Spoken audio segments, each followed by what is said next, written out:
құрметті желтоқсан батырлары, ағаларым, әпкелерім, сіздерге ризамын, рахмет.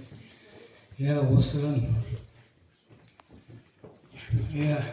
Гүлжада әпкемнің енді жабысқан жаласы, мына әкемнің шерменде кеткені, анамның арманы ақталса екен деп, алда берген ағаға менің қызымды ақтап бер деп, барып жалынғаны, соның бәрін аманатын арқалап 26 жыл осы күнге жеткізіп жатқан алда берген аға, сізге мың алғыс.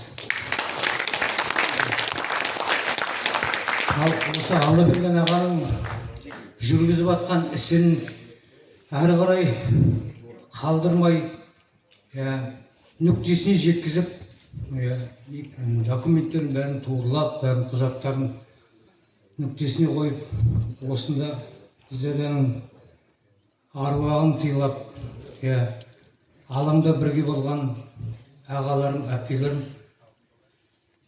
тағы да сіздерге рахмет, қош келдіңіздер. Осы 86 жылдан осы бүгінгі күнге дейін 11 жасымнан 49 жасыма дейін осы мен көрген азабымды осы келешек ұрпақтарға бермесін.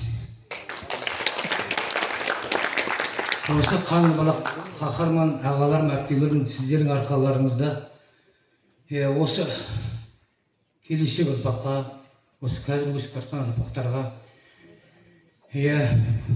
осындай еңбектеріңіз мол. Егер де сіздер осындай тәуелсіздік елге үлестерін қосып алып бермеген жағдайда, мүмкін Ресей Федерациясының әлі күнге үшін жетегінде жүрер ме? Оны кім білсін? Сіздерге өте көп рахмет. Сіздерге тек қана осы батырлық аз, қаһармандық аз. Келешек ұрпақтарға, тақталарға, осы тақтайшаға алтын әріппен жазылып, ауызбіршіліктеріңізді осы елім ұмытпасын деп тілеймін. Рахмет көп. Құрметті ауылдастар.